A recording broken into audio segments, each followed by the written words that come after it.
నమస్కారం. ప్రతిధ్వనికి స్వాగతం. వానాకాలంలో వ్యాధుల విజృంభణకు మనకు ప్రధానంగా 3 కారణాలు కనిపిస్తాయి. 1 దోమల వలన వచ్చే వ్యాధులు, 2 కలుషిత నీరు తాగడం, 3 ఈగల వంటి క్రిమి కీటకాలు ఆహార పదార్థాలపై వాలడం వలన వచ్చే రోగాలు. ఒక కుటుంబం తలుచుకుంటే వీటి విషయంలో ముందు జాగ్రత్తలు తీసుకోవడం పెద్ద కష్టమేమీ కాదు. సగం అనారోగ్యాలు రాకుండా చేసుకోవచ్చు. వైద్యంపై ఖర్చును గణనీయంగా తగ్గించుకోవచ్చు. ఆసుపత్రుల చుట్టూ తిరగకుండా మన ఆరోగ్యాన్ని పదిలంగా కాపాడుకోవచ్చు. ముందు జాగ్రత్త ఇదొక్కటి తీసుకుంటే చాలు, చాలా వరకు మన ఆరోగ్యం బేషుగ్గా ఉంటుంది. చిన్నపాటి అశ్రద్ధ, కొద్దిపాటి అలక్ష్యం కలిపి మనల్ని జబ్బులు పాలు చేస్తున్నాయి. వ్యాధులు ప్రబలే ఈ సీజన్లో ఎలాంటి ముందు జాగ్రత్తలు అవసరం, ఏ విధమైన అప్రమత్తత పాటించాలి, ఒకవేళ అనారోగ్యం పాలైతే ఎలాంటి జాగ్రత్తలు తీసుకోవాలనే అంశంపై ఈరోజు ప్రతిధ్వని చర్చ చేపట్టింది. మన చర్చలో పాల్గొంటున్న వారు డాక్టర్ నందమూరి దిలీప్ గారు, జనరల్ ఫిజిషియన్, డాక్టర్ పుట్టా శ్రీనివాస్ గారు, వైద్య విద్య మాజీ డైరెక్టర్. ముందుగా దిలీప్ గారు, prevention is better than cure అంటారు కదా, ఏదైనా వ్యాధి వచ్చాక నయం చేసే కంటే రాకుండా నివారించడం మంచిది అని దీన్ని తెలుగులో అంటారు. ఈ విధంగా అర్థం ఉంది. ఈ విషయంలో చూస్తే మన ఆరోగ్యం పట్ల మనకి ఎంత శ్రద్ధ ఉంటుంది జనరల్గా అందరికీ సమాజంలో? అందరికీ నమస్కారం అండి. నా పేరు డాక్టర్ దిలీప్ అండి, physician, general physician, Yashoda hospital, హైటెక్ సిటీ. మనకి ఎండాకాలం పోయింది, వాళ్ళు మనం prevention is better then cure అనే టాపిక్ లో మనకి ప్రివెన్షన్ ప్రతి ఆరోగ్యంగా ఉండటానికి ప్రివెన్షన్ అనేది చాలా అవసరం. ఇది 3 రకాలు. ప్రివెన్షన్ అంటే ఒకటి కమ్యూనికబుల్ డిసీజ్, వాళ్ళ దాని గురించి ఎక్కువ మాట్లాడారు. కమ్యూనికబుల్ డిసీజ్ అంటే జ్వరాలు, ట్రాపికల్ గా వచ్చే జ్వరాలు, మాన్సూన్ తో వచ్చే జ్వరాలు. నాన్ కమ్యూనికబుల్ డిసీజ్ అంటే బీపీ, షుగర్, హార్ట్ అటాక్స్, ఇవన్నీ. 3వది క్యాన్సర్స్. అవి 2 పక్కన పెట్టి ఇప్పుడు మనకి మాన్సూన్ సీజన్ కాబట్టి ఇప్పుడు వచ్చే జ్వరాల గురించి మాట్లాడుకోవాలంటే మనం ఎలా దీన్ని ప్రివెంట్ చేయాలని. ఎండ పోగానే అమ్మయ్య మనకి వానాకాలం వచ్చింది, కొంచెం చల్లబడిందని ఆనందంతో పాటు కొంత ఇబ్బందులు కూడా స్టార్ట్ అవుతాయి. ఫస్ట్ ఏంటంటే వాన రాగానే వచ్చే దోమలు వస్తాయి. ఎందుకు వస్తున్నాయి? టెంపరేచర్స్ బెటర్గా ఉంటాయి కాబట్టి, దానికి సర్వైవల్ బెటర్గా ఉంటుంది కాబట్టి దోమలు అనేది పెరగటం మొదలవుతుంది. అలాగే వానాకాలంలో వైరసెస్, బ్యాక్టీరియాస్ కూడా బెటర్గా అవి జీవించగలవు కాబట్టి మనకి ఇన్ఫెక్షన్స్ వచ్చే అవకాశాలు ఉన్నాయి. 3వది ఒకటి దోమలు, 2వది వైరస్, బ్యాక్టీరియా, 3వది నీళ్ళ కలుషితం. అంటే త్రాగే నీరు, మనం తినే ఫుడ్ లో నీరు కలుషితం ఉంటే వచ్చే డిసీజెస్. అంటే మనకి 3 రకాల జబ్బులు ఉంటాయండి. ఒకటి మాన్సూన్ లో, ఒకటి వైరల్ ఫీవర్స్, ఇంకోటి బ్యాక్టీరియల్ ఫీవర్స్, 3వది పారాసైటిక్ ఇన్ఫెక్షన్ లైక్ మలేరియా లాంటిది దోమల ద్వారా వచ్చాయి. సో వీటిని ఎలా మనం తప్పించుకోగలుగుతాం? ఫస్ట్ అండ్ ఫార్మోస్ట్ దోమల గురించి వస్తే, మన ఇంట్లో గవర్నమెంట్ అది చేయాల్సిన పని చేస్తుందండి. సో క్లీనింగ్, వాళ్ళ దోమ నివారణ చేయాల్సిన పని చేస్తారు. కానీ ప్రతి సిటిజను మన బాధ్యతగా మనం చిన్న చిన్న ప్రికాషన్స్ తీసుకుంటే ఈ దోమల బారి నుంచి బయటపడే అవకాశాలు. ఫర్ ఎగ్జాంపుల్, మన ఇంటి చుట్టుపక్కల నీరు జారకుండా ఉంచుతాం. పూల కుండీలు, వాటర్ టైర్స్, ఎక్కడ మన ఇంటి చుట్టుపక్కల వాటర్ స్టాగ్నెన్స్ లేకుండా చూసుకోవటం, ఎప్పటికప్పుడు అది క్లీన్ గా ఉంచుకోవటం. 2వది సాయంత్రాలు దోమలు వచ్చే అవకాశం, ఇంట్లోకి వచ్చే అవకాశం ఉంది కాబట్టి ఈవినింగ్స్ కొంచెం తలుపులు వేసుకోవడం, లేకపోతే తలుపులకి దోమ తెరలు వేసుకోవడం అనేది చేసుకుంటాం. 3వది అది దోమల్ని మనం ఆపగలిగితే డెంగ్యూ, మలేరియా లాంటి 2 రోగాలు మనం ఆపగలిగే అవకాశాలు ఉంటాయి. 2వది వాటర్ పొల్యూషన్. మనం తాగే నీరు ఫిల్టర్, ఎంత కుదిరితే అంత ఫిల్టర్ నీరు తాగటం. ఫిల్టర్ అవకాశం లేనప్పుడు మనం కాచి బాయిల్ చేసి చల్లార్చిన నీరు తాగడం వల్ల మనకి వాటర్ పొల్యూషన్ నుంచి మనం తప్పించాం. 3వది ఫుడ్ కలుషితం. వాటర్ కలుషితంతో పాటు మనం బయట తినే పదార్థాలు, ఎంత మంచి హోటల్లో తీసుకున్నా కానీ, బయట తిన్నా కానీ, ఫుడ్ ఆరిపోయిన ఫుడ్ తినడం వల్ల మనకి కలరా లాంటిది, టైఫాయిడ్ లాంటిది ఇన్ఫెక్షన్స్ వచ్చే అవకాశాలు ఉంటాయి.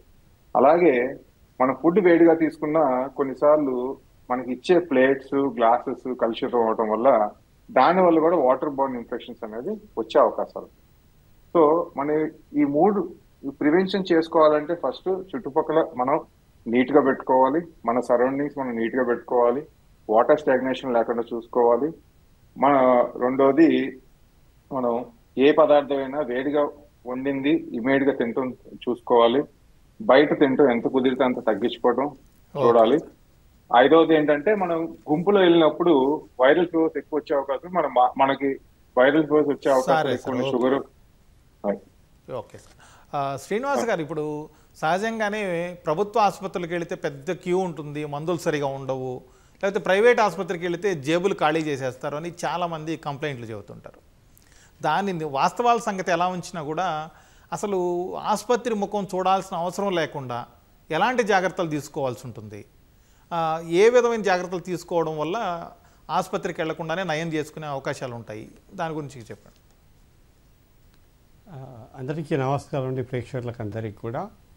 మనము కోవిడ్ వచ్చినప్పుడు అందరూ చాలా టెన్షన్లకు గురయ్యారండి. ప్రతి ఒక్కరికి అందరి ఫోకస్ కూడా, అందరి దృష్టి అంతా ఆరోగ్యం పైన, ఆరోగ్యాన్ని మెయింటైన్ చేసుకోవడం, కాపాడుకోవటం, తర్వాత మనిషి యొక్క బాడీ స్ట్రెంగ్త్, ఇమ్యూనిటీ పెంచు, ఇవన్నిటిపైన ఫోకస్ పెట్టారు అందరు.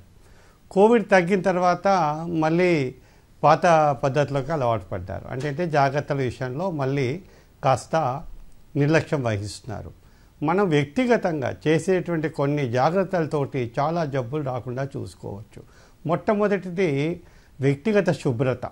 మనము శుభ్రత పాటిస్తే మనం వాష్రూమ్కి వెళ్ళినా, తినే ముందు కానీ తిన్న తర్వాత కానీ ఎక్కడ ఏది ముట్టుకున్నా కూడా చేతులు శుభ్రంగా సబ్బుతో కడుక్కోవడం వలన చాలా జబ్బులు నివారించుకోవచ్చు. రెండవది టైమ్లీగా టైంకు ఆహారం తీసుకోవటం.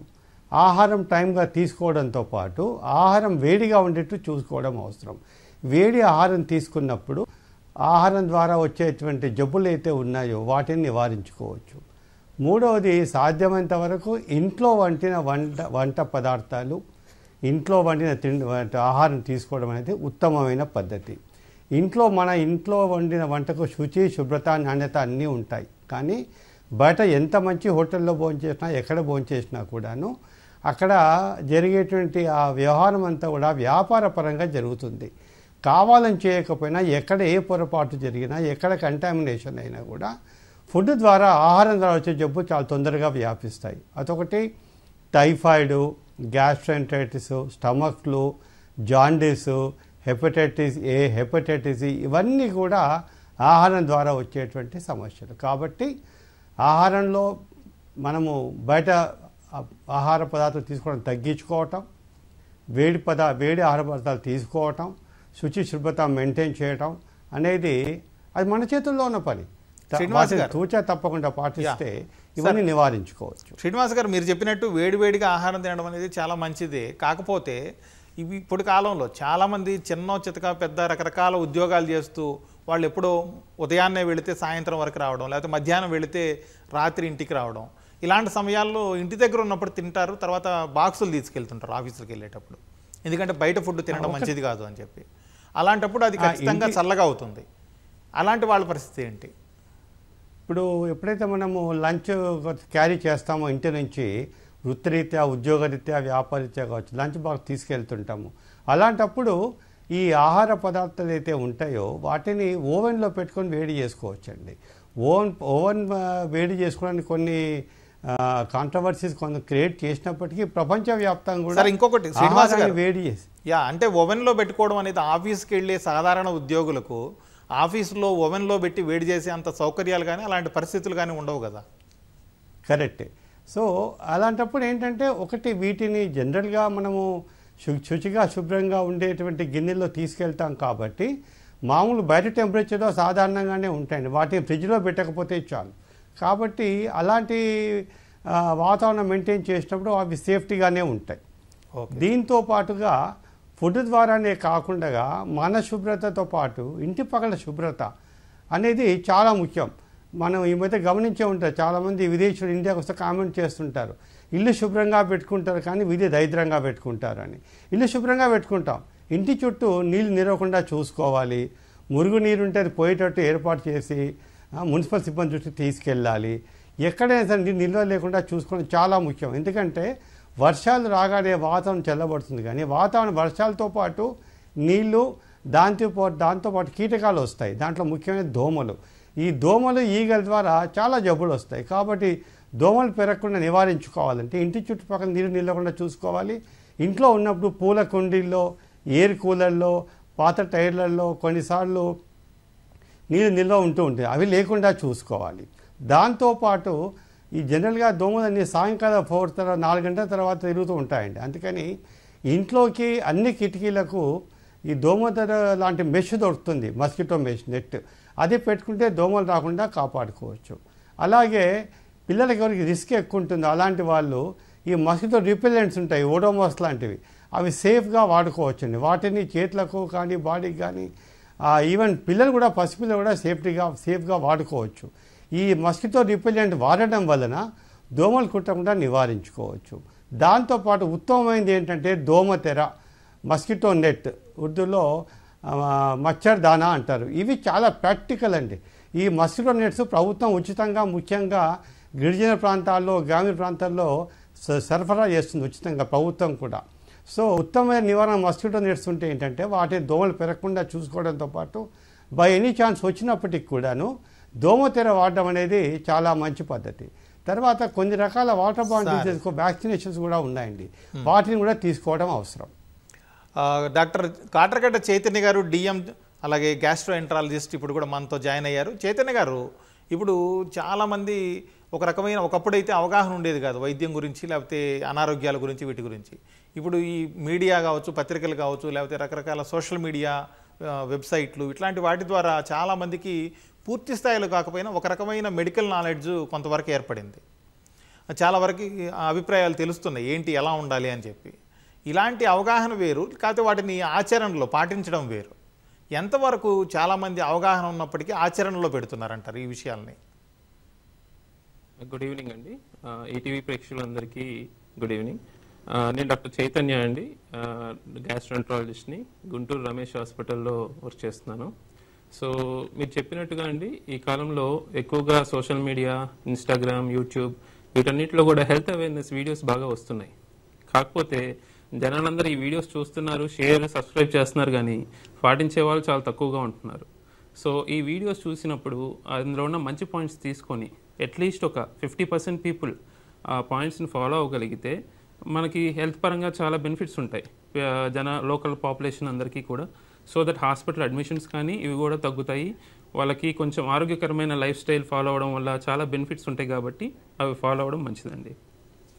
ఓకే సార్, అలాగే ఇప్పుడు ఇట్లాంటి సమయాల్లో సీజన్లు మారినప్పుడు, వర్షాకాలాలు లేకపోతే కొంత చిత్తడిగా ఉన్నప్పుడు కాచి వడపోచి నీళ్లు తాగడం చాలా మంచిది అని అందరూ అనుకుంటూ ఉంటారు, కానీ చాలామంది వాడరు. అలాగే నీళ్లు చుట్టుపక్కల నీళ్ల పక్కన చేరడం, ఇలాంటి వాటి వల్ల ఎలాంటి వ్యాధులు వస్తాయి? ఈ కాచి వడపోచి నీళ్లు తాగడం వల్ల అట్లాంటి వాటిని ఎంతవరకు కంట్రోల్ చేయొచ్చు? ఏ విధమైన ప్రయోజనాలు ఉంటాయి సార్? సో మామూలుగా మనకి వర్షాకాలంలో ఈ నీరు నిల్వ ఉండడం వల్ల, తర్వాత ఆ నీరు వచ్చి మంచినీళ్ళు తాగే నీళ్ళు కలవడం వల్ల చాలా రకాలైన అంటువ్యాధులు వచ్చే అవకాశం ఉంటుందండి. ముఖ్యంగా డయేరియా, వాంతులు, తర్వాత కలరా, టైఫాయిడ్ లాంటి విష జ్వరాలు కూడా వచ్చే అవకాశం ఉంటుంది. ఇలాంటి ఇన్ఫెక్షన్లతో పాటుగా హెపటైటిస్ ఏ అండ్ హెపటైటిస్ ఈ అనేవి మనకి జాండీస్ కలగజేసే కొన్ని రకాల వైరస్లు అనమాట. ఇవి లివర్ మీద ఎఫెక్ట్ చేస్తుంటాయి. సో ఇవి కూడా వచ్చే అవకాశం ఉంటుంది. సో ఈ వర్షాకాలంలోనూ లేదు ఈ కలుషితమైన నీరు తాగకుండా నీరు కాచి వడకాచుకొని తాగడం వల్ల, లేదు ఫిల్టర్ చేసిన నీరు తాగడం వల్ల ఇటువంటి ఇన్ఫెక్షన్స్ అనేవి రాకుండా మనం అరికట్టవచ్చు. సార్, అలాగే చైతన్య గారు, ఇంకొక విషయం ఏంటంటే చాలామంది ఇప్పుడు టౌన్లు లేకపోతే సిటీలనే కాదు, పల్లెటూర్లలో కూడా బయట క్యాన్లలో దొరికే నీళ్ళనే ఎక్కువ వాడుతున్నారు. వీటి వల్ల కూడా కొంత ఆరోగ్యం దెబ్బతింటుంది అంటారు. అట్లాంటి నీళ్లు కాకుండా ఏ రకమైన నీళ్లు వాడితే బెటర్ అంటారు తాగడానికి? సో మామూలుగా అంటే ఇప్పుడు పల్లెటూరులోనూ ప్రతి చోట్ల ఈ ఫిల్టర్డ్ వాటర్, క్యాన్డ్ వాటర్ అనేది వస్తుందండి. బట్ వాళ్ళు ఏ రకమైన ప్రాసెస్ ఫాలో అవుతున్నారు, ఏ రకంగా బ్యాక్టీరియా, వైరస్ అనేవి క్లియర్ అవుతున్నాయి వాటర్ నుంచి, దాంతోపాటుగా వాళ్ళు సక్రమంగా ఆ క్యాన్స్ అవి మెయింటైన్ చేస్తున్నారా, వాటిలో క్లీనింగ్ అది ప్రాపర్గా జరుగుతుందా అనే అన్ని పాయింట్స్ మనం పరిగణలోకి తీసుకోవాలి. యూజువల్గా మనకి ఇంట్లో ఇప్పుడు కొత్తగా వాటర్ ఫిల్టర్స్ అందరూ ఎవరికి వాళ్ళ ఇళ్ళలో వాడుతున్నారు. వాటిలో అయితే మనకు తెలుస్తుంది ఎంతవరకు ప్యూరిటీ వస్తుంది, ఎలా వస్తుంది అనేది. బట్ ఈ క్యాన్డ్ వాటర్ అనేది పల్లెటూళ్ళలోనూ చాలా ప్రదేశాల్లో విచ్చలవిడిగా ఇస్తున్నారు, కానీ అవి ఎంతవరకు క్లీన్ అవుతున్నాయి అనేది మనకి కరెక్ట్గా రిజల్ట్స్ అనేవి తెలియండి. ఓకే సార్, అయితే ఇళ్లలో వాడే ఫిల్టర్లు వీటి ద్వారా వచ్చే నీళ్లు తాగడం మంచిదేనా సార్? ఇళ్లలో మనకి ఈ మధ్యకాలంలో చాలా రకాల ఫిల్టర్స్, వాటర్ ప్యూరిఫైయర్స్ వస్తున్నాయండి. అవి చాలా వరకు 99% ఈ బ్యాక్టీరియాస్, వైరసెస్ వీటన్నిటిని క్లియర్ చేస్తున్నాయి. సో ఆ వాటర్ కొంచెం సేఫ్ సైడ్గానే ఉంటుందండి. దిలీప్ గారు, ఇప్పుడు చిన్న దోమ చాలు ఆస్తులు అమ్ముకునేలా చేయడానికి అనే పరిస్థితి ఏర్పడింది. దోమల వల్ల చాలా రకాల వ్యాధులు వస్తూ ఉంటాయి. దోమలు కుట్టకుండా జాగ్రత్తలు తీసుకుంటే చాలా వరకు కొంచెం వ్యాధుల నుంచి దూరం అయ్యే అవకాశం ఉంది. అసలు దోమల్ని నివారించడానికి లేకపోతే వాటిని కంట్రోల్ చేసి మన ఆరోగ్యాన్ని కాపాడుకోవడానికి ఎలాంటి జాగ్రత్తలు తీసుకోవాలంటారు? ఫస్ట్ మీరు అన్నట్లు దోమల వల్ల వచ్చే జ్వరాల వల్ల కొంతమంది కాంప్లికేషన్స్ రావటం వల్ల హాస్పిటల్ పాలయ్యి దానివల్ల ఖర్చు ఎక్కువ అవటం, ఆరోగ్య ఇబ్బందులు పడటం అనేది జరుగుతూ ఉంటుంది. మనకి దోమ కాటు వల్ల వచ్చే ఫస్ట్ బేసిక్ గా 3 రకాలు జబ్బులండి. ఒకటి డెంగ్యూ ఫీవర్, అంటే ఇది జనరల్ గా మార్నింగ్ పూట ఉండే దోమలు కుడటం వల్ల వచ్చే వైరల్ ఫీవర్. అంటే డెంగ్యూ వైరస్ దోమ ద్వారా మనిషికి వస్తుందండి. సో ఇదొక వైరల్ ఫీవర్. రెండోది సాయంత్రం పూట, అంటే 6 తర్వాత రాత్రిపూట ఉండే దోమలు, ఇదో రకమైన దోమలు. దీన్ని కుట్టడం వల్ల వచ్చే ఇబ్బందులు ఏంటంటే మలేరియా. ఈ మలేరియాలో 2 రకాలు, ఒకటి ఫాల్సిపారం మలేరియా, ఒకటి వైవాక్స్ మలేరియా. వైవాక్స్ మలేరియా అయితే జనరల్ గా టాబ్లెట్స్ తో నయమైపోద్ది, చాలా మందికి కాంప్లికేషన్స్ లేకుండా నయమైపోతుంది. ఫాల్సిపారం మలేరియాలో ఏంటంటే అది బ్రెయిన్ కి కూడా వెళ్ళి లివర్ ఫెయిల్యూర్, మెనింజైటిస్ ఇవన్నీ వచ్చి మల్టీ ఆర్గన్ ఫెయిల్యూర్ రావడం వల్ల హాస్పిటల్లో ఐసీయూలో జారటం, ఖర్చు ఎక్కువ అవటం, ప్రాణానికి ఆపద రావటం ఇవన్నీ జరుగుతాయి. అలాగే మన డెంగ్యూలో కూడా చూసుకుంటే 95% పీపుల్ ఏంటంటే 4-5 రోజుల్లో జ్వరం తగ్గిపోవటం, మామూలుగా అయిపోవడం జరుగుతుంది. ఒక 5 to 10% పీపుల్ కి ఈ dengue fever, dengue haemorrhagic fever కి కన్వర్ట్ అవడం వల్ల దాని కాంప్లికేషన్ స్టార్ట్ అయ్యి మల్టీ ఆర్గన్ ఫెయిల్యూర్కి వెళ్ళడం వల్ల ఐసీయూలో ఉండటం, ప్లేట్లెట్ పడిపోయి బ్లీడింగ్ అవ్వటం, ఇవన్నిటి వల్ల మనకి ఆరోగ్యం మీద ఇబ్బంది పడుద్ది, ఆర్థికంగా ఇబ్బంది పడతారు, సైకలాజికల్ కూడా ఇబ్బంది పడే అవకాశాలు ఉన్నాయి. ఇవన్నీ కాకుండా ఉండాలంటే మనం ఏం చేయాలంటే దోమలు కొట్టకుండా చూసుకోవాలి. దోమలు కొట్టకుండా చూసుకోవాలంటే ప్రతి దోమని మనం పట్టుకుని దోమని మన కొట్టకూడదనే ప్రయత్నం చేయలేం. కాకపోతే ఓవరాల్ గా మన సరౌండింగ్స్, మన చుట్టుపక్కల నీట్ గా ఉంచుకోగలిగితే, ఇందాక మన మిగతా డాక్టర్ గారు చెప్పినట్టు నీటి నిల్వలు ఉంచుకోకుండా ఉంటాం, పాత టైర్లో నీటి నిల్వ ఉంచుకోకుండా చూడటం, పాత కుండీల్లో నీరు నిలవకుండా ఉంటాం చూసుకోవటం, అలాగే సాయంత్రం పూట డోర్స్ అన్ని వేసుకోవటం, కంపల్సరీ మస్కిటో నెట్స్ అనేది మన విండోస్ కి డోర్స్ కి పెట్టుకోవడం వల్ల మనకి ఇబ్బంది తగ్గించే అవకాశం, అంటే 100 దోమలు వస్తుంటే చాలా మటుకు మనం అవాయిడ్ చేసే అవకాశాలు.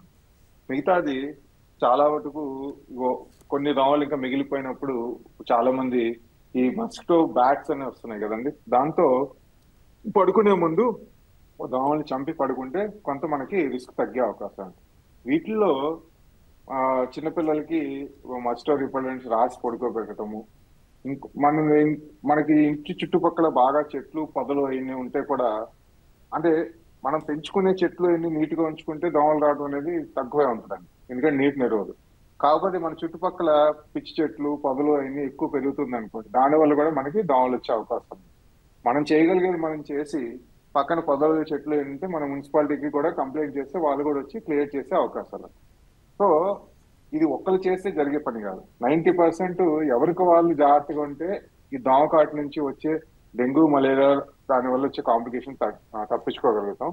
కొంత ప్రభుత్వం కూడా ఈ మురుగునీరు క్లియర్ చేయడం, వాటర్ కలుషితం కాకుండా చూసుకోవటం, అలాగే పొదలు ఇవన్నీ పెరగకుండా చేసుకోగలిగితే, మనం అందరం కలిసి చేసుకోగలిగితే ఈ దోమకాటు నుంచి మనం బయట పడవచ్చు. దానివల్ల వచ్చే జ్వరాలు, దాని కాంప్లికేషన్ నుంచి బయటపడే అవకాశాలు.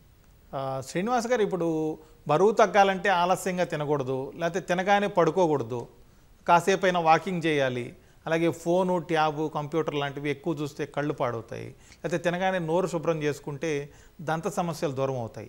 ఇవన్నీ చాలామందికి తెలిసిన విషయాలే. కాకపోతే ఎంతవరకు పాటిస్తున్నారు వీటిని పాటించడం వల్ల ఏ విధమైన ప్రయోజనాలు ఉంటాయి ప్రాక్టికల్గా? ముఖ్యమైనది ఏంటంటే అండి, మనము మన యొక్క ప్రాధాన్యతల్లో ఆరోగ్యానికి ఫస్ట్ ప్రాధాన్యత ఇవ్వాలి. కానీ ఏమవుతుందంటే, మనం ఎట్లా కొత్త సంవత్సరంలో ఒక నిర్ణయాలు తీసుకుంటాం, ఒక వారం రోజుల్లో వాటిని మర్చిపోతాం. అలాగే ఒక ఆరోగ్య సమస్య వచ్చినప్పుడు అందరూ ఆ నిర్ణయాలు తీసుకుంటారు, తర్వాత అన్నీ మళ్ళీ వాటిని మర్చిపోతున్నారు, వాటిని పాటించట్లేదు. ముఖ్యమైనది ఏంటంటే, దీంతో ఆరోగ్యాన్ని దృష్టిలో పెట్టుకొని ఆహారపు అలవాట్లు, వ్యక్తిగత అలవాట్లు, తర్వాత శారీరక వ్యాయామం, వాకింగ్ కానీ వాకింగ్ నడక చేయటం, కొద్దిపాటి వ్యాయామం చేయటం, వీటి వలన కలిగేటువంటి ఆరోగ్యంలో లాభాలు మనము అసలు చాలా గొప్పగా ఉంటాయండి. రోజుకు అరగంట వ్యాయామం చేస్తే జీవన మనకు శైలి పెరుగుతూ ఉంది, రాబోయే జబ్బులు నివారించుకోవచ్చు, బాడీ ఫిట్గా ఉంటుంది, మన యొక్క శరీరంలో ఇమ్యూనిటీ పెరుగుతుంది, జబ్బులను మనం ఫైట్ చేసేటువంటి కెపాసిటీ కూడా బాడీకి పెరుగుతుంది. ఇవన్నీ తెలిసినప్పటికీ కూడా ఆరోగ్యానికి ప్రాధాన్యత ఇవ్వకపోవడం వల్లనే చాలామంది జబ్బులు పాలవుతున్నారు. జబ్బులు సమస్య వచ్చేదాకా మేల్కోవట్లేదు, వచ్చిన తర్వాత అప్పుడు డాక్టర్ల దగ్గర పరిగెత్తడం, హాస్పిటల్ పరిగెత్తడం అనేది ఆలోచన చేస్తున్నారు. కానీ నివారణ అనేది ఉత్తమమైంది చికిత్స కంటే, ఇందాక మనం అనుకున్నట్టు. కాబట్టి ప్రతి ఒక్కరూ, వాళ్ళు యువకులు కావచ్చు, ఎవరైనా కావచ్చు, ప్రతి ఒక్కరు కూడా బరువును మోతాదులో ఉంచుకోవటం, బరువును కంట్రోల్లో ఉంచుకోవటం, ఊబకాయం లేకుండా చూసుకోవటం, ఆరోగ్యమైన అలవాట్లు, ఆహారపు అలవాట్లు మెయింటైన్ చేయటం, టైంకు భోజనం చేయటం, నిద్ర కూడా రోజు కనీసం ఒక 7 to 8 అవర్స్ నిద్ర ఉండాలండి. ప్రశాంతంగా నిద్రపోయినప్పుడే బాడీకి రిలాక్సేషన్ ఉంటుంది, మైండ్ ఫ్రెష్గా ఉంటుంది, తెల్లారి ఉత్సాహంగా పనిచేసుకోవచ్చు, అన్ని విధాల శక్తి కూడా వస్తుంది. కానీ నిద్ర విషయంలో ఎలాంటి లోపాలున్నా, నిద్రలేమి ఉన్నా కూడా బాడీకి సరైనటువంటి రెస్ట్ దొరకదండి. అది కూడా చాలా అవసరం. దాంతోపాటు మనము వ్యక్తిగత అలవాట్లు అనేటివి ఆరోగ్యకరంగా ఉండే విధంగా చూసుకోవటం, మనం తినే ఆహారంలో కూడా సమతుల్యమైన ఆహారము, పౌష్టికాహారం ఉండేట్టు చూసుకోవాలండి. ఈ జంక్ ఫుడ్ తినటం, చేతులు తినటం, బయట పదార్థాలను తినటం అనేది సాధ్యమైనంత వరకు తగ్గించుకోవాలి. ఇవాళ రేపు ఎలా అయిపోయిందంటే, బయట ఎంత ఎక్కువగా తింటే, ఏ రోజు ఎక్కువ తింటే గొప్పగా చెప్పుకుంటున్నారు. నేను పలానా చోట తిన్నాను, నేను పలానా చోట తిన్నాను. మండే మార్నింగ్ డిస్కషన్ ఏముంటుంది స్కూల్స్లో, ఆఫీసుల్లో అంటే, నైట్లో డిన్నర్ ఎక్కడ చేశారు మీరు, సండే నైట్ ఎక్కడ డిన్నర్, ఎక్కడ భోజనం చేశారు, అది గొప్పగా చెప్పుకుంటున్నారు. సో ఇది కరెక్ట్ కాదు. ఇంట్లో భోజనం ఉత్తమమైనది. అది అమ్మ చేసినా, భార్య చేసినా, సోదరి చేసినా కూడా అది వాళ్ళు శుచిగా, శుభ్రంగా మనసు పెట్టి చేస్తారు. అది బయట వాళ్ళు చేసే అవకాశమే లేదు. కాబట్టి ఇది గుర్తించి తప్పనిసరిగా ఇంటి భోజనానికి ఉత్తమమైనగా భావించాల్సిందిగా నేను భావిస్తున్నాను. చైతన్య గారు, ఇప్పుడు చాలామంది ఇబ్బంది పడుతున్నారు, తీవ్రమైన జ్వరాలు వస్తున్నాయి, ఎక్కడ చూసినా హాస్పిటళ్ళు కిటకిటలాడిపోతున్నాయి జనంతో. కొంతమంది ఏమో తలనొప్పి, లేకపోతే పళ్ళ నొప్పులు, ఒళ్ళు నొప్పులు, లేకపోతే కఫం వస్తుంది, దగ్గు, పైకి జ్వరం కనిపించకపోయినా కూడా కొంచెం సుస్థి చేసినట్టు డల్గా ఉంటుంది అని చెప్పి ఇలా చాలామంది ఇబ్బంది పడుతున్నారు. దీనికి కారణాలు ఏంటి, ఎలాంటి జాగ్రత్తలు తీసుకుంటే వీటిని నివారించవచ్చు? సో యూజువల్గా అండి, మనకి ఏదైనా ఇన్ఫెక్షన్ సోకినప్పుడు మన బాడీ దాన్ని ఇన్ఫెక్షన్ ఫైట్ చేయడం కోసం ఫీవర్ రెస్పాన్స్ వస్తుందండి. సో ఏదైనా సబ్క్లినికల్ ఇన్ఫెక్షన్స్ అంటే ఏదైనా మైల్డ్ ఇన్ఫెక్షన్స్, వైరల్ ఇన్ఫెక్షన్స్, లేదు అప్పర్ రెస్పిరేటరీ అంటే మనకి శ్వాసకోశ సంబంధించిన ఇన్ఫెక్షన్లు వచ్చినప్పుడు ఆ ఇమ్యూన్ ఫైటింగ్ అనేది అంత లైట్ ఇన్ఫెక్షన్ వచ్చినప్పుడు అంత సివియర్ ఫీవర్స్ రావడం కానీ ఇలాంటి సిచ్యువేషన్స్ ఉండవండి. సో అలాంటి కండిషన్లో వాళ్ళకి మైల్డ్ ఫీవర్తో పాటు బాడీ పెయిన్స్, కొంచెం వీక్నెస్గా ఉండడం, ఇలాంటి కండిషన్స్ మనం రెగ్యులర్గా చూస్తుంటాం. ఈ ఇన్ఫెక్షన్స్ కాకుండా కొన్ని రకాల జబ్బులు ఉంటాయి, ఆటోఇమ్యూన్ డిసీజ్ అంటారు, లేకపోతే ఇన్ఫ్లమేటరీ కండిషన్స్ అంటారు. వాటిలో కూడా వాళ్ళకి మైల్డ్ ఫీవర్స్, బాడీ పెయిన్స్, తర్వాత స్కిన్ ర్యాషెస్, ఇలాంటి ప్రాబ్లమ్స్ కూడా వస్తుంటాయి. కానీ మనకి జనరల్గా ఈ వర్షాకాలంలో చూసేవన్నీ కూడా యూజువల్గా రెస్పిరేటరీ ఇన్ఫెక్షన్స్. అవి మనకి ఫీవర్ కాజ్ చేసే అంత సివియర్గా లేకుండా మా ఫీవరిష్ సెన్సేషన్ తోటి కొంచెం బాడీ పెయిన్స్, సోర్ థ్రోట్ ఇలాగా ప్రజెంట్ అవుతూ ఉంటాయండి. సార్, చైతన్య గారు, అలాగే ఈ చలికాలంలో కొంతమందికి సహజంగా చలికాలం లేకపోతే వానాకాలం రాగానే జలుబు చేయడం, ఆ సీజన్ అంతా కొంత ఇబ్బంది పడుతూ ఉండడం, ఇలాంటివి ఉంటూ ఉంటాయి. వాళ్ళు ఎలాంటి జాగ్రత్తలు తీసుకోవాలి? కొంతమంది తెలిసో తెలియకో రెగ్యులర్గా జలుబు తగ్గే ట్యాబ్లెట్లు వేసుకోవడం, లేకపోతే విక్స్ అనేది కొన్ని ఇవి చిన్న చిన్న విక్స్ ఉంటాయి, అవి ముక్కులో పెట్టి పీల్చడం, ఇలాంటివి చేస్తూ ఉంటారు. అది మంచిదేనంటారా? సో యూజువల్గా అండి, కొన్ని కండిషన్స్లో ఈ చలికాలంలో కోల్డ్ ఎయిర్ తగిలినప్పుడు కొంతమందికి ఆ రియాక్షన్స్ వచ్చి కోల్డ్ తర్వాత సో ఇలాంటివి రావడం జరుగుతుంది. ఇవి కాకుండా allergic rhinitis, allergic bronchitis, sinusitis అనే కండిషన్స్ కూడా ఉంటాయి. సో వీళ్ళకి ఏంటంటే ఈ చలికాలం వచ్చినప్పుడు వెంటనే ఇన్ఫెక్షన్స్ గురవుతుండడం, లేదు upper respiratory symptoms like cold, cough ఇలాంటివి డెవలప్ అవడం చూస్తుంటాం. సో జనరల్గా వీళ్ళకి ఫీవర్ లాగా వచ్చే స్టేజ్ చాలా తక్కువ మందికి ఉంటుంది. చాలా ఎక్కువ మందికి ఇలా మైల్డ్ కోల్డ్, సోర్ థ్రోట్ వీటితోని నయం అయిపోతూ ఉంటుంటాయి. సో ఇలాంటి వాళ్ళకి ఏంటంటే వీళ్ళు టెంపరీ మెషర్స్ కింద ఈ విక్స్ కానీ లేదు అదర్ మెడికేషన్స్ టెంపరీ రిలీఫ్ కోసం వాడుతుంటారు. అవి కూడా ఏంటంటే ఓవర్ యూసేజ్ కూడా చేయడం మంచిది కాదండి. అవి ఓవర్ యూస్ చేసే కొంది మన బాడీ దానికి రెస్పాన్స్ అవ్వడం కూడా తగ్గుతుంది. కొంతకాలానికి టాకిఫైలాక్సిస్ అంటాం, అంటే ఆ మెడిసిన్ మనకి పని చేయకుండా ఉంటుంది. సో ఎప్పుడైనా సిమ్టమ్స్ వచ్చినప్పుడు అవసరం పడినప్పుడు ఏదో కొద్ది మోతాదులో వాడడం మినహాయించి అత్యధిక ఎక్కువ మోతాదులో రిపీటెడ్గా వాళ్ళంతట వాళ్ళు సెల్ఫ్ మెడికేషన్ అంటే వాళ్ళంతట వాళ్ళుగా మెడిసిన్స్ కొనుక్కొని వాడడం వల్ల ఫ్యూచర్లో మెడిసిన్స్ పని చేయకుండా పోయే అవకాశం కూడా ఉంటుంది. సో ఎప్పుడైనా ఈ సిమ్టమ్స్ ఎక్కువ కాలం అంటే ఈ లక్షణాలు ఎక్కువ కాలంగానే ఉండే పని అయితే ఒకసారి స్పెషలిస్ట్ డాక్టర్ని కన్సల్ట్ అయ్యి దాన్ని తగిన మందులు వాడడం వల్ల దాన్ని నివారణ పొందవచ్చు అండ్ ఇటువంటి అన్నెసరీ మెడికేషన్ యూస్ని కూడా తగ్గించుకోవచ్చు అండి. అలాగే చైతన్య గారు వాళ్ళకి ఏంటంటే విక్స్ కంటిన్యూగా వాడుతుండడం వల్ల కొంచెం రిలీఫ్గా ఉంటుంది, బాగుంటుంది, నాకు ఒక మంచి ఫీలింగ్ ఉంటుంది అని చెప్పి అనుకుంటూ ఉంటారు. అలాంటి వాళ్ళు ఇలాంటివి కాకుండా ఇళ్లలో కొంచెం ఆవిరి పెట్టుకోవడం ఇలాంటివి ప్రత్యామ్నాయాలు ఏమైనా పాటించవచ్చు అంటారా? తప్పకుండా అండి. ఇంట్లో మనం ఎప్పుడు మన పెద్దలు చెప్తూ ఉంటారు వేడి నీళ్ళతో ఇది ఆవిరి పీల్చడం ఒకటి, తర్వాత కొంచెం వేడిగా ఉండే వాటర్ కానీ గోరువెచ్చని నీళ్ళు కానీ లేదా సూప్స్ కానీ ఇలాంటివి తీసుకుంటూ ఉండడం, ఇలాంటివి చేయడం వల్ల కొంచెం వరకు మనం ఆ సిమ్టమ్స్ నుంచి తగ్గించుకోవచ్చండి. ఈ ఓవర్ యూస్గా విక్స్ వాడడం కానీ అదర్ మెడికేషన్స్ ఈ నేసల్ డీకంజెషన్స్ అంటారు, అలాంటి మెడిసిన్స్ కొంతకాలం వాడిన తర్వాత ఆ మెడిసిన్స్కి మనకి రెస్పాన్స్ రావడం తగ్గిపోతుంది and it will not be useful in the future. అంటే ఫ్యూచర్లో మనం వాడుకోవడానికి అవి పనిచేయవు. సో మనం చిన్న చిన్న రెమెడీస్ హోమ్ రెమెడీస్ అనేవి ఫాలో అయితే మెడిసిన్స్ నుంచి వాడకుండా మనం రిలీఫ్ పొందొచ్చండి. దిలీప్ గారు, ఇంతకుముందు మన చర్చలో శ్రీనివాస్ గారు అన్నట్టుగా ఆదివారం అయిపోగానే సోమవారం ఆఫీస్లో కావచ్చు లేకపోతే స్కూళ్ళలో పిల్లవాళ్ళు కాలేజీలో కుర్రవాళ్ళు వీళ్ళందరూ కూడా నిన్న ఆదివారం మేము ఏ రెస్టారెంట్కి వెళ్ళాము, ఎక్కడ తిన్నాం, ఇవన్నీ గొప్పలు చెప్పుకోవడం స్టార్ట్ అయిపోయింది. బయట ఫుడ్ని ఎక్కువ ప్రిఫర్ చేస్తున్నారు ఛాన్స్ దొరికితే అని చెప్పి. అలాంటివి అదే కాకుండా చాలామంది ఉదయాన్నే టిఫిన్లు ఇళ్లలో చేయకుండా రోడ్ల పక్కన ఉండే చిన్న చిన్న బండ్లు టిఫిన్ సెంటర్లలో తినడం, వాటి మీద అయితే చాలా ఈగలు వాళ్తుంటాయి, పక్కన రోడ్ల మీద వెళ్ళే బండ్లు వాటికి సంబంధించి దుమ్ము ధూళి ఇవన్నీ పడుతుంటాయి. ఇట్లాంటివన్నీ తినడం వల్ల ఏ విధమైన అనారోగ్యాలు వస్తాయి?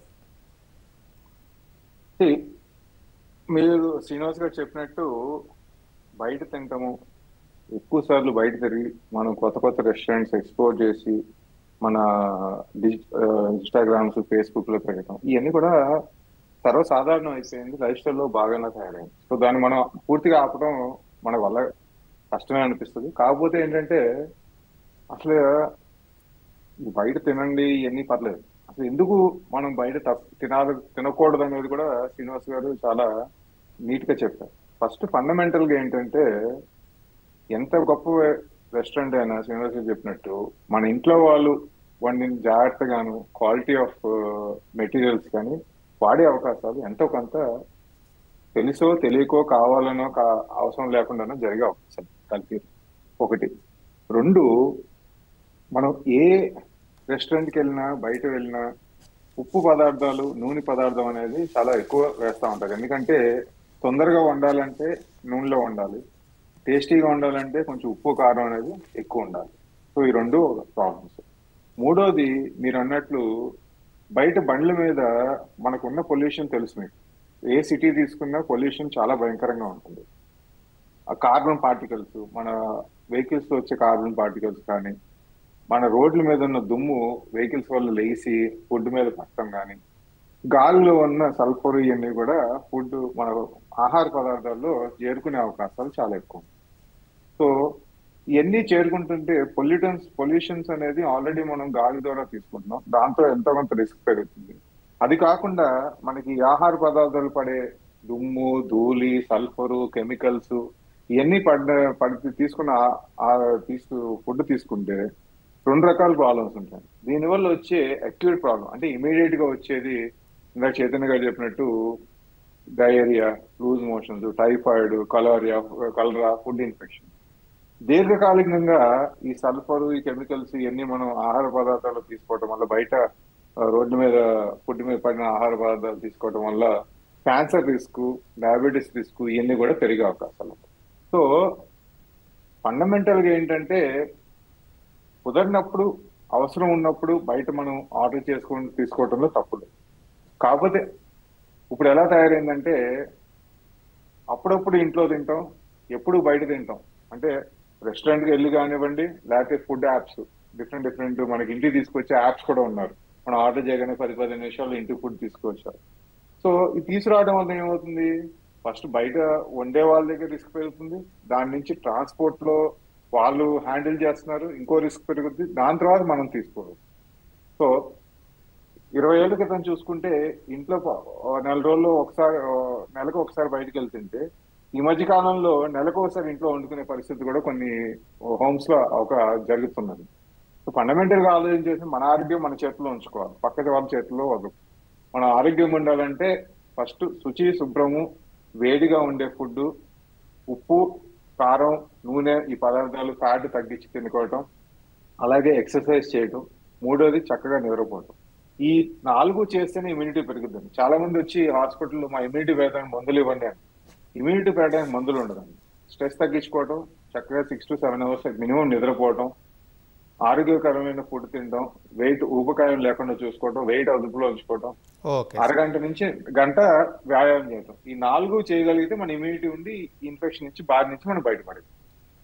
శ్రీనివాస్ గారు, ఇప్పుడు ఉదయాన్నే లేవగానే కొంతమంది, ముఖ్యంగా మహిళలు, ఇళ్లలో అందరి కోసం ఫుడ్ రెడీ చేయడం, టిఫిన్ రెడీ చేయడం, అలా ఇల్లు శుభ్రం చేసుకోవడం, పూజా కార్యక్రమాలు, ఇట్లాంటి వాటి పేరుతోటి చాలా లేట్గా టిఫిన్ తింటూ ఉంటారు. దానివల్ల ఆ రోజంతా కూడా మిగిలిన మధ్యాహ్నం ఫుడ్ కూడా లేట్ అవుతుంది, రాత్రి ఫుడ్ కూడా పడుకునే ముందు తింటారు, వెంటనే నిద్రపోతుంటారు. ఇలాంటి వాటి వల్ల ఎలాంటి అనారోగ్యాలు వచ్చే అవకాశం ఉంది?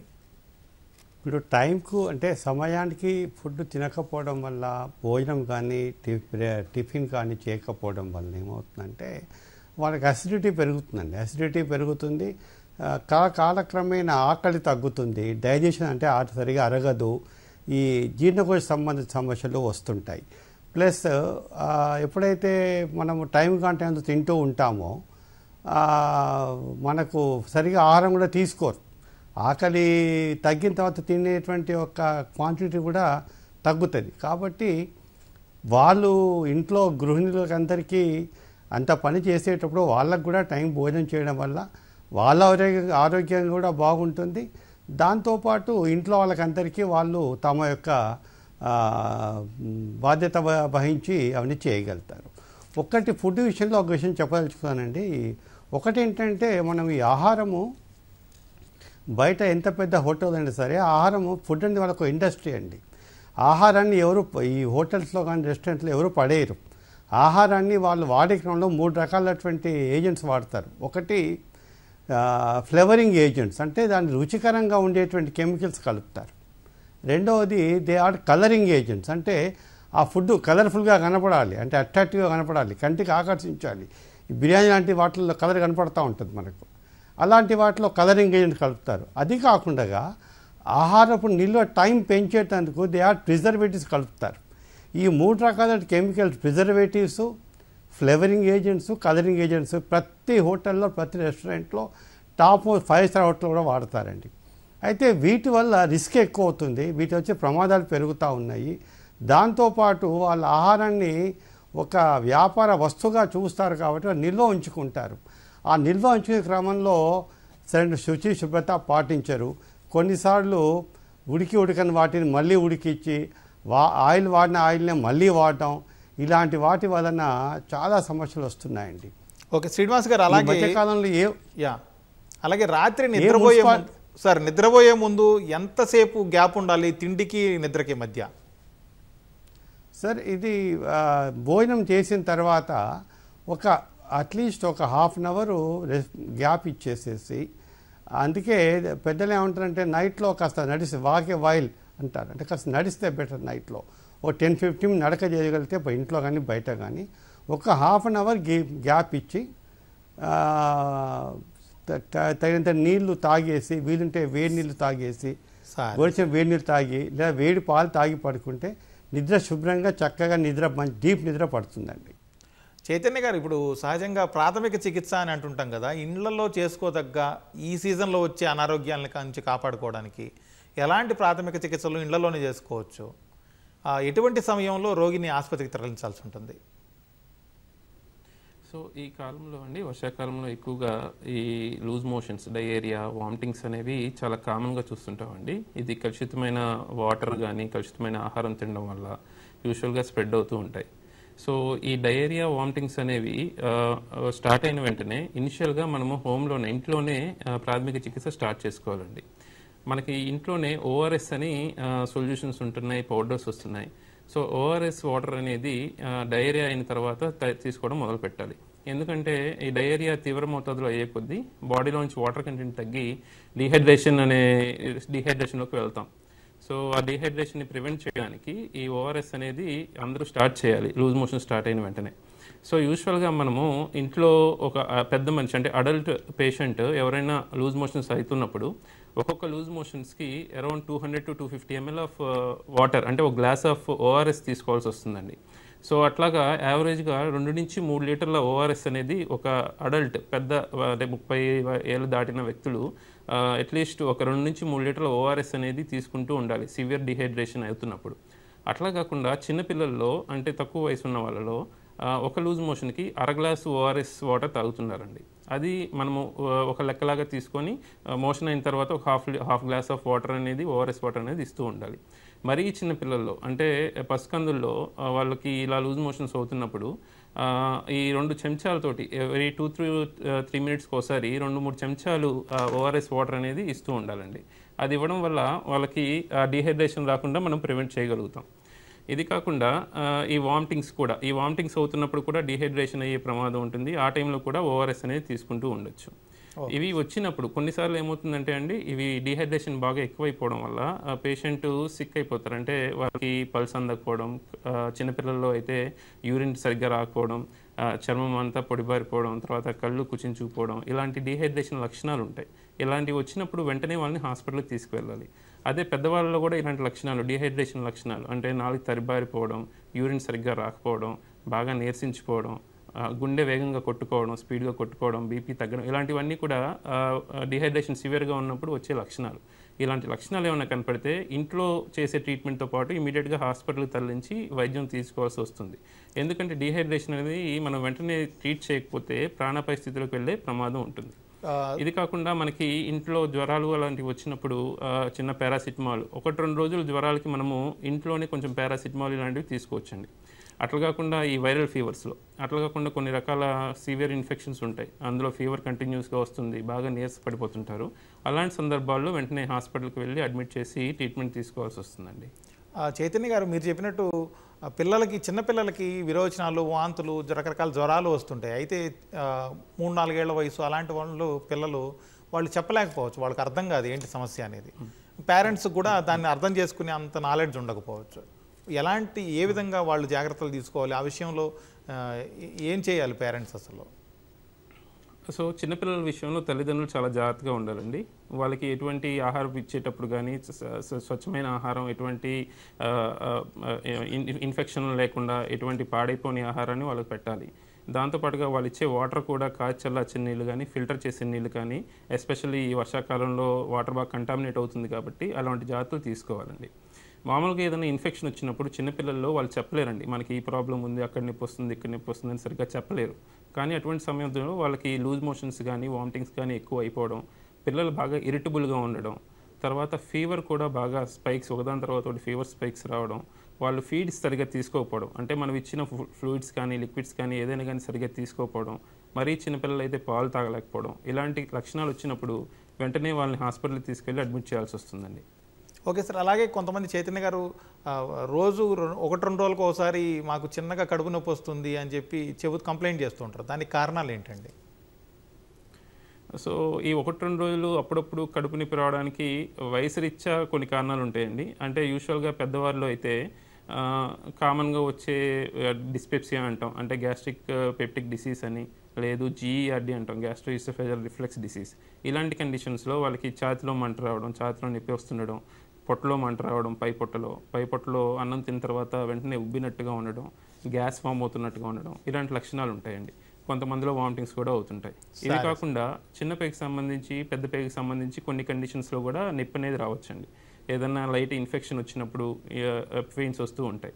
ఇవన్నీ కాకుండా కూడా ఇప్పుడు కామన్గా మనం ఈ సీజన్లో చూస్తుంది ఐబీడీ లాంటి కండిషన్స్, ఇన్ఫ్లమేటరీ బౌల్ డిసీజ్ అంటారు. వీటిల్లో కూడా ఈ మధ్య కాలంలో ఈ జంక్ ఫుడ్ ఎక్కువ తినడం, ఈ ప్యాకెట్ ఫుడ్స్ ఎక్కువ తినడం వల్ల ఐబీడీ అనే కండిషన్స్ కూడా మన పాపులేషన్లో బాగా పెరుగుతున్నాయండి. దిలీప్ గారు ఇప్పుడు దీనివల్ల కూడా పెయిన్ ఫ్రీక్వెంట్గా వస్తాయి. Okay okay sir. దిలీప్ గారు, రకరకాల జ్వరాలు ఉంటాయి. అసలు జ్వరాల్లో ఎన్ని రకాలు ఉంటాయి? చిన్నపాటి డోలో లేకపోతే పారాసెటమాల్ లాంటి వాటితో తగ్గే జ్వరాలు ఏంటి? లేకపోతే రక్త పరీక్షల వరకు చేయించుకొని హాస్పిటల్లో అడ్మిట్ కావాలి, లేకపోతే అట్లాంటి తీవ్రతను ఎలా గుర్తించాలి అసలు? ఫండమెంటల్ గా జ్వరం అనేది ఏదైనా మన బాడీలో ఇన్ఫెక్షన్ వస్తే దాన్ని చంపడానికి, లేకపోతే ఇన్ఫ్లమేటరీ మార్కర్స్ ప్రొడ్యూస్ అవడం వల్ల వచ్చే మార్పు వల్ల వచ్చేది జ్వరం. జ్వరం ఒక సిమ్టమ్ అండి, అది రోగం కాదు. సో జ్వరం రావడానికి కారణాలు ఏంటి? ఫస్ట్ 3 types ఆఫ్ డిసీజెస్ మనం చూసుకోవాలండి. ఒకటి వైరల్ ఫీవర్స్ కామన్ గా వచ్చేది, bacterial infections, parasitic infections. Viral fevers లో ఈ మాన్సూన్ అంటే మన వానాకాలం చలికాలంలో వచ్చేది ఏంటంటే dengue fevers, swine flu, Covid, routine influenza, ఇవన్నీ, చికెన్ గున్యా, ఇవన్నీ వైరల్ ఫీవర్స్ అండి. నెక్స్ట్ వచ్చి బ్యాక్టీరియల్ ఫీవర్స్ చూసుకుంటే టైఫాయిడ్, కలరా, గ్యాస్ట్రోఎంటరైటిస్. ఇది మెయిన్ గా వచ్చే న్యూమోనియాస్, అంటే లంగ్ లో వచ్చే న్యూమోనియాస్, బ్యాక్టీరియల్ న్యూమోనియాస్ ఎక్కువ వస్తాయండి వైరల్తో పాటు. మూడోది మలేరియా, ఇంకా వేరే అమీబియాసిస్, ఈ పారాసైటిక్ ఇన్ఫెస్టేషన్స్, దీని వల్ల కూడా జ్వరం వస్తుంది. ఫస్ట్ జ్వరం రాగానే ఫస్ట్ 2-3 days లో మనం ఇందాక డాక్టర్ చైతన్య గారు చెప్పినట్టు పారాసెటమాల్, ఫ్లూయిడ్, రెస్ట్. అంటే జ్వరాన్ని తగ్గడానికి పారాసెటమాల్, ఫ్లూయిడ్ రెస్ట్. ఫ్లూయిడ్ మనకి వేడి పెరుగుతుంది కాబట్టి బాడీలో డిహైడ్రేషన్ వచ్చే అవకాశం ఉంది కాబట్టి ఓఆర్ఎస్ మామూలు జ్వరాల్లో ఫ్లూయిడ్ తీసుకోవడం ఇంపార్టెంట్. దాంతో పాటు జ్వరం వచ్చినప్పుడు బాడీ, అది బ్యాక్టీరియల్ కావండి, వైరల్ కానివ్వండి, పారాసైటిక్ కానివ్వండి, బాడీ దాంతో ఫైట్ చేస్తుంది. సో అలా ఫైట్ చేసేటప్పుడు మనం బాడీకి రెస్ట్ ఇచ్చి మనం చేసే పనులన్నీ ఆపుకొని రుచిగా ఫుడ్ తిని ఇంట్లో పారాసెటమాల్, ఫ్లూయిడ్ తీసుకుని రెస్ట్ తీసుకుంటే మన బాడీ తొందరగా ఫైట్ చేసే అవకాశం. ఈ 2-3 days ఈ సింపుల్ థింగ్స్ చేసుకుని అప్పటికి మనకి జ్వరం తగ్గట్లేదు, లేకపోతే బాడీ పెయిన్స్ ఎక్కువ వస్తున్నాయి, వామిటింగ్స్ అవుతున్నాయి, ఏదైనా ర్యాష్ వచ్చినాయి, బాడీ పెయిన్, జాయింట్ పెయిన్స్ ఎక్కువ అవుతున్నాయి అంటే తప్పకుండా స్పెషలిస్ట్ దగ్గరికి వెళ్ళి, ఫిజిషియన్ దగ్గరికి వెళ్ళి దానికి తగ్గట్టుగా టెస్టులు చేయించుకుని, వైరల్ అయితే పారాసెటమాల్ తో మేనేజ్ చేసుకోవచ్చు, మిగతా అన్ని టైఫాయిడ్ వాటికి బ్యాక్టీరియల్, యాంటీబ్యాక్టీరియల్ మందులన్నీ ఇచ్చి మనం మేనేజ్ చేయడం మంచిదండి. శ్రీనివాస్ గారు, ఇప్పుడు ప్రజల బాధ్యత అనే సంగతికి వచ్చే పక్కన పెడితే అసలు వైద్య వ్యవస్థ ఏం చేస్తుంది? ప్రతిసారి వర్షాకాలం రాగానే ఈ జ్వరాలు లేకపోతే డయేరియా కేసులు ఇలాంటివన్నీ చాలా ఎక్కువ పెరుగుతూనే ఉంటాయి. అయినా కూడా వాటిని ప్రజల్ని తగిన విధంగా అప్రమత్తం చేయడం లేకపోతే కంట్రోల్ చేసే వ్యవస్థ, దానికి తగిన చర్యలు లేకపోవడానికి కారణం ఏంటి? ఈ ప్రశ్నకు సమాధానం చెప్పే ముందు ఒక చిన్న సూచన అండి. పిల్లల విషయంలో మనము ఇందాక డిస్కస్ చేసి ఎలా గుర్తించాలి అని. పిల్లలు ఉండే సహజ లక్షణం వల్ల ఆడుకుంటారండి. పిల్లలు ఆడుకోవటం లేదు, యాక్టివ్గా లేరు, నవ్వటం లేదు అంటే వాళ్ళు సిక్గా ఉన్నట్టు లెక్క, ఆరోగ్యం బాగలేనట్టు లెక్క. కాబట్టి పిల్లలు ఆడుకోవడం ఆపేసినా, అలర్ట్గా లేకపోయినా, చురుగ్గా లేకపోయినా, డల్గా ఉన్నా వెంటనే అలాంటి పిల్లలు వాళ్ళు చెప్పలేరంటే ఇవే లక్షణాలు. కాబట్టి ఇలాంటి లక్షణాలు కనపడ్డ వెంటనే తగినటువంటి శ్రద్ధ వహించి చికిత్స డాక్టర్ చూపెట్టుకోవాలండి. రెండోది, ఈ ప్రతి వర్షాకాలం ఇవి సాధారణంగా డెంగ్యూ జ్వరాలు వస్తున్నాయి, డైరియా వస్తుంది, మలేరియా వస్తుంది, సాధారణంగా వింటూ ఉంటాం. కానీ మనకు ఉన్నటువంటి పరిధిలో ఏంటంటే ఈ ప్రభుత్వ వ్యవస్థలో అన్ని చోట్ల దీనికి తగ్గ మందు సరఫరా ఫుల్గా ఉందండి. ప్రాథమిక ఆరోగ్య కేంద్రాన్ని మొదలు పెట్టుకొని హైదరాబాద్లో ఉన్నటువంటి ఫీవర్ హాస్పిటల్లో కూడా ఎక్కడెక్కడ ఆడుతూ ఉంది. ఇలాంటి చోట కూడా వైద్య సిబ్బంది కొరత పెద్దగా ఏమీ లేదు, మందుల కొరత ఏమీ లేదు. కానీ ఏంటంటే చాలామంది అంటే జాగ్రత్త పడడం అనేది, ప్రభుత్వం జాగ్రత్త పడడంతో పాటు ప్రజలు కూడా వ్యక్తిగత శుభ్రత, వ్యక్తిగత జాగ్రత్తలు తీసుకున్నప్పుడు జ్వరాల సంఖ్య తగ్గించవచ్చు, నంబర్ కూడా తగ్గించుకోవచ్చు. అట్ ద సేమ్ టైం ప్రభుత్వంలో కూడా ఈ వానాకాలం వచ్చే ముందు మార్చి నెలలోనే వాళ్ళు ఒక డిజీజ్ డైరీ ఉంటుంది, డిజీజ్ డైరీ ఉంటుంది. దానికి తగ్గట్టుగా వర్షాకాలం వచ్చే జబ్బులు ఏమొస్తాయి, దాని తగ్గ మందులన్నీ, డెంగ్యూ కావాల్సిన మందులు ఏంటి, మలేరియా కావాల్సిన మందులు ఏంటి, డైరియా కావాల్సిన మందులు ఏంటి, ఇవన్నీ సిద్ధం చేసుకోవాలి. దాంతోపాటు ప్రభుత్వ వైద్య ఆరోగ్య సంస్థలన్నీ కూడా స్థానికంగా ఉండే మున్సిపాలిటీలు గ్రామీణ నీటి సరఫరా వ్యవస్థ, గ్రామీణ మురుగు వ్యవస్థ పైన కేంద్రీకరించాలి. సమ్మర్లో, ఎండాకాలంలోనే డ్రైన్స్ అన్నీ క్లీన్ చేసుకోవాలి, పూడిక లేకుండా చూసుకోవాలి. తర్వాత మున్సిపాలిటీలు, డిఎంహెచ్ఓ గారు, వీళ్ళందరూ ఈ 3 వ్యవస్థల్లో ఉన్నటువంటి అధిపతులు కంక్లూడ్ చేద్దాం చేసి వాళ్ళు కోఆర్డినేట్ చేసుకుంటే సంఖ్య బాగా తగ్గించుకోవచ్చండి. దాంతోపాటు సరే, conclude చేద్దాం సార్, ప్రభుత్వం time అయింది. ఫలితం వస్తుందండి. ఓకే అండి, అలాగే. థ్యాంక్ యూ డాక్టర్ శ్రీనివాస్ గారు, doctor Dilip garu thank you sir, doctor Chaitanya garu thank you very much sir డిస్కషన్లో పార్టిసిపేట్ చేసినందుకు. ఇది వాళ్ళ ప్రతిధ్వని. నమస్కారం.